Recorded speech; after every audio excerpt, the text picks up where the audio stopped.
So అంటే ఇప్పటి వరకు మీ లైఫ్‌లో మీకు బాగా బాధ కలిగించినటువంటి సందర్భం గాని, సంఘటన ఏదైనా ఉందా?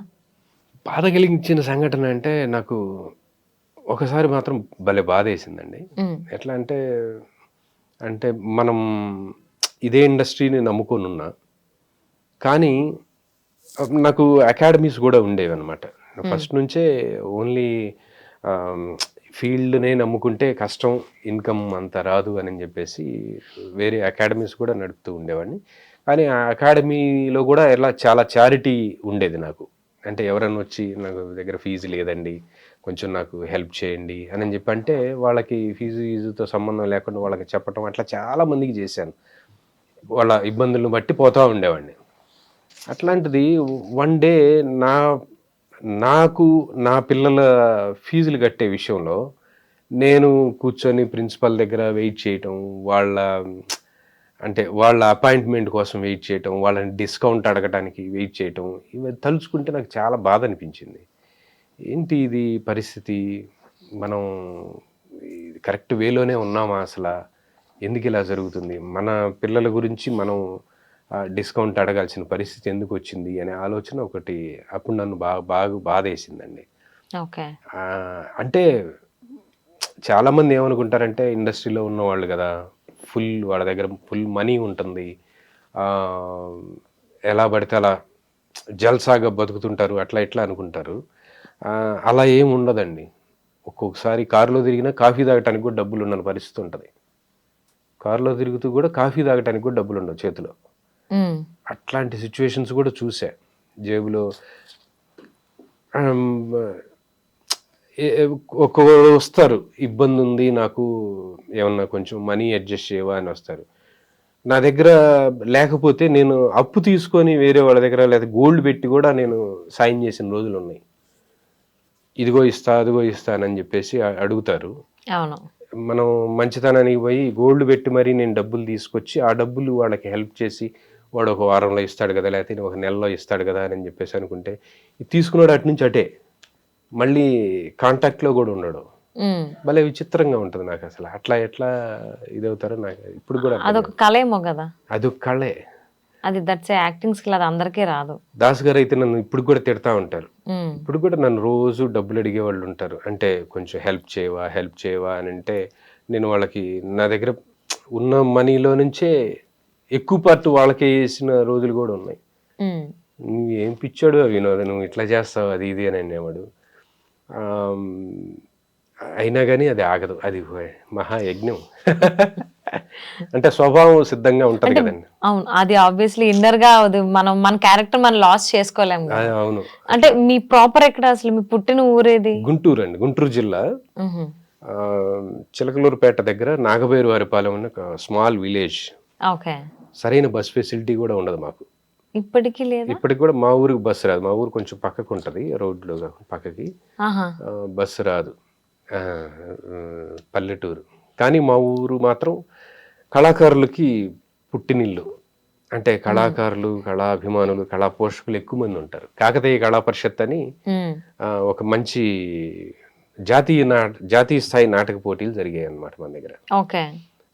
చిన్నప్పటి నుంచి వాళ్ళని చూసే ఇన్స్పైర్ అయ్యాను నిజం చెప్పాలంటే. మరి నాటకాలు ఏమన్నా యాక్ట్ చేశారా మీరు? నాటకాలు చేశానండి. నేను చిన్నప్పుడే నాటకాలు ఆడాను. 7th, 8th, 9th క్లాసుల్లో నాటకాలు, స్టేజ్ ఆర్టిస్ట్. స్టేజ్. 10th లో నాటకం డైరెక్షన్ చేశాను. అంటే నాన్న, బాబాయ్, మామయ్య వాళ్ళు నాటకాలు యాక్టర్స్ అన్నమాట. ఓకే. సో ఉందన్నమాట అక్కడి నుంచి, మీ నుంచి స్టార్ట్ కాలేదు. అక్కడి నుంచే ఇన్స్పిరేషన్. చాలా that's why they supported you. అయి ఉండొచ్చు మేబీ.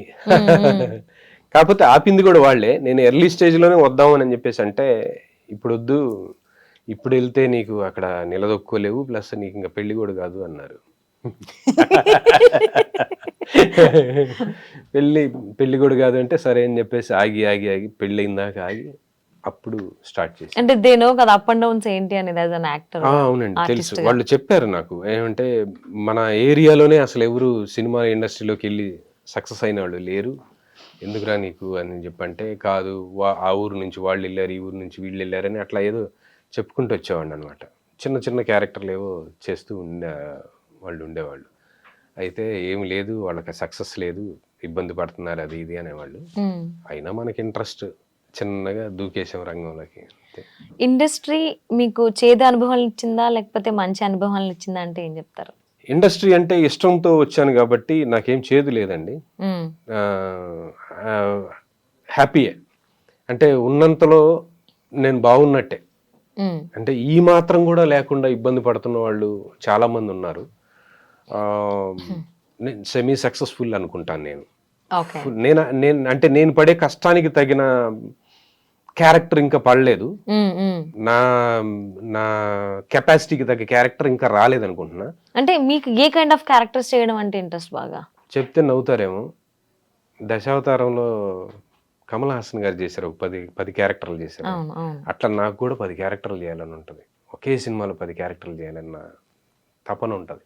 ఓకే, రీసెంట్ గా స్వాగ్ లో శ్రీ విష్ణు చేశారు కొన్ని మల్టిపుల్ క్యారెక్టర్స్, ఆయన అరౌండ్ 5 to 6 క్యారెక్టర్స్ ఆయనే చేయడం జరిగింది. సో అలా కావాలి మీకు? కావాలి, అదే నా కోరిక. సో ఇప్పటి వరకు యాజ్ ఎ పోలీస్ గా, డిపార్ట్మెంట్ పర్సన్ గా, సో ఊరు పెద్దగాను, సో ఇలాగా చాలా లీడ్ రోల్స్ చాలా చేశారు, రకరకాలు చాలా చేశారు. అవును, ఒక్కొక్క దాంట్లో ఒక్కొక్కటి. ఇవన్నీ మీకు ఒకటే దాంట్లో కావాలి, వీటిని మించిన క్యారెక్టర్లు కావాలి. అలాగే నటుడు అనేవాడు పుట్టడు తయారవుతాడని కూడా అంటారు. అవునండి, నటులు పుట్టరు తయారవుతారు, నటులు పుట్టరు తయారవుతారు అని మా అది క్యాప్షన్ అన్నమాట, మా వినోద్ ఫిల్మ్ అకాడమీకి క్యాప్షన్ అది. ఓకే, నటులు పుట్టరు తయారవుతారు, అంతే కదా. అంటే ఇన్నర్ గా వాళ్ళకి ఆ ఈజ్ ఉండాలి కదా యాక్టింగ్ ది, అవసరం లేదు. ఇన్నర్ గా ఈజ్ ఉన్న వాళ్ళు మాత్రమే యాక్టర్స్ అవుతారని అనుకోవటానికి లేదండి. Acting is a technique, skill, okay, రెండు కావాలి దానికి. అంటే స్వతహాగా టాలెంట్ ఉన్న వాళ్ళు తొందరగా బాగా దాన్ని తీసుకొని బాగా చేయగలుగుతారు, గ్రాప్ చేసి బాగా చేయగలుగుతారు. అట్లా లేకపోయినా ఫస్ట్ తపనుంటే, మనం చెప్పింది ఫాలో అయ్యి జాగ్రత్తగా నేర్చుకున్నారు అని అంటే మాత్రం వాళ్ళు కూడా మంచి యాక్టర్ లాగా తయారవ్వగలుగుతారు. ఓకే, సో అందుకనే నటులు పుట్టరు తయారవుతారు. అంటే కొంతమంది అంటారు కదండి, బ్లడ్ లో ఉంది మీకు యాక్టింగ్, మీకు బ్లడ్ లో ఉందా యాక్టింగ్? బ్లడ్ లో బీపీ షుగర్లు తప్పితే ఏముండవు అనేది నా ఫీలింగ్. బ్లడ్ సెల్స్ ఉంటాయి, బ్లడ్ సెల్స్ ఉంటాయి, బీపీ షుగర్లు ఏమన్నా వంశపారంపర్యంగా వస్తాయేమో కానీ యాక్టింగ్ అనేది వంశపారంపర్యంగానే రాదండి. అలా వచ్చేటట్లయితే మరి ఇప్పుడు ఆయన కడుపును పుట్టిన అందరూ యాక్టర్లే అవ్వాలి కదా. ఇప్పుడు మా నాన్న ఉన్నాడు, మా నాన్నకి మేమిద్దరం, మా తమ్ముడు డైరెక్షన్ డిపార్ట్మెంట్, సీరియల్స్, వాడు 15 years నుంచి చేస్తా ఉన్నాడు. మరి అలాంటప్పుడు వాడు కూడా యాక్టర్ అవ్వచ్చు కదా, మరి వాడు డైరెక్షన్ ఎలా వెళ్ళాడు? అలా అవన్నీ కాదు, ఇంట్రెస్ట్ కావాలి ఫస్ట్. ఇంట్రెస్ట్ ఉండాలి, గురువు చెప్పినట్టుగా నేర్చుకొని ప్రాక్టీస్ చేస్తూ ఉంటే మంచి యాక్టర్ లాగా తయారవుతారు, అది నా ఫీలింగ్. అంటే తమ్ముడు టీవీ ఇండస్ట్రీలో కాబట్టి మీరు ఆ రంగంలో ఎప్పుడు వెళ్ళాలని అనుకోలేదా? అంటే వెళ్ళాలని అనుకోలేదండి, కానీ ఆ మధ్యలో ఒకసారి వెళ్ళాను. వెళ్తే ఏమైందంటే వాళ్ళు ఒక ఫస్ట్ వీక్, థర్డ్ వీక్, లేకపోతే సెకండ్ వీక్, ఫోర్త్ వీక్ ఇట్లా చెప్పి 2 weeks బ్లాక్ చేయాలి అంటారు. అలా బ్లాక్ చేస్తే ఆ టైంలో సినిమా ఏదన్నా వచ్చింది అనుకోండి, చేయటానికి ఛాన్స్ ఉండట్లేదు. నా టార్గెట్ సినిమా టార్గెట్. అలాంటి టీవీ ఏం తక్కువది కాదు, టీవీ చాలా గ్రేట్. కానీ ఏమవుతుందంటే బ్లాక్ చేయటం వల్ల ఇక్కడ ఏ పని చేసుకోలేకపోతున్నాం, దాంతో డిస్టర్బెన్స్ అయిపోతుంది అని చెప్పేసి నేను అటు వెళ్ళాల, అంతే, వేరే ఏం లేదు.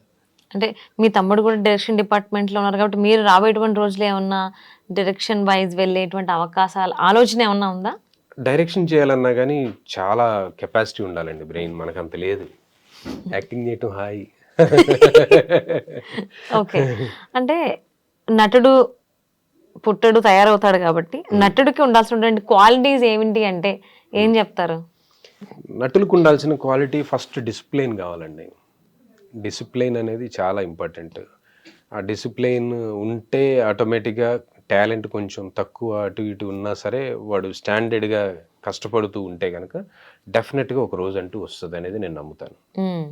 అలా టైం సెన్స్ కూడా ఒకటి ఉండాలి నటుడికి. అంటే పలానా టైంకి షూటింగ్ ఉంది రావాలి అని అంటే నువ్వు 600 అయినా ఆ టైంకి ఆ షూటింగ్కి అక్కడికి వెళ్ళాల్సిందే, అప్పుడే వాడిని నమ్ముతారు. ఇప్పుడు మేనేజర్స్ ఉంటారండి, పలానా టైంకి రమ్మంటారు. ఉమ్, మనం ఆ టైంకి అక్కడికి వెళ్ళి ప్రజెంట్ సార్ అన్నాం అనుకోండి, వాళ్ళు ప్రశాంతంగా ఉంటారు. ఉమ్, అలా కాకుండా మనం వాడు చెప్పిన టైం కాకుండా లేట్కి వెళ్ళిన దగ్గర నుంచి వాళ్ళు టెన్షన్ పడతా ఉంటారు. మన గౌరవాన్ని తగ్గించుకుంటున్నట్టు అయిపోతుంది. కాబట్టి నేను ఎప్పుడు కూడా ఒక టైం చెప్తే ఆ టైంకి ఎట్టి పరిస్థితుల్లో వెళ్తాను అక్కడికి. ఓకే. టైం సెన్స్ చాలా ఇంపార్టెంట్. అలాగే కమిట్మెంట్ అండి. ఉమ్, కమిట్మెంట్ అంటే నువ్వు ఏదైనా ఒక పని చేస్తాను అని ఒప్పుకుంటే ఎట్టి పరిస్థితుల్లో ఆ పని చేయాల్సిందే. ఓకే. ఇప్పుడు మనం ఒక సినిమా కమిట్ అవుతామండి, ఈలోపు 4 రోజులు చేసింది వారం రోజులు షూటింగ్ అనుకున్నారు, వీడు ఒక రెమ్యునరేషన్ ఇస్తున్నాడు, వీడికంటే డబుల్ రెమ్యునరేషన్తో వేరే వాడు వచ్చాడు, బెస్ట్ క్యారెక్టర్తో ఇంకొకడు వచ్చాడు, అయినా కానీ ఫస్ట్ దానికే కట్టుబడి ఉండాలి.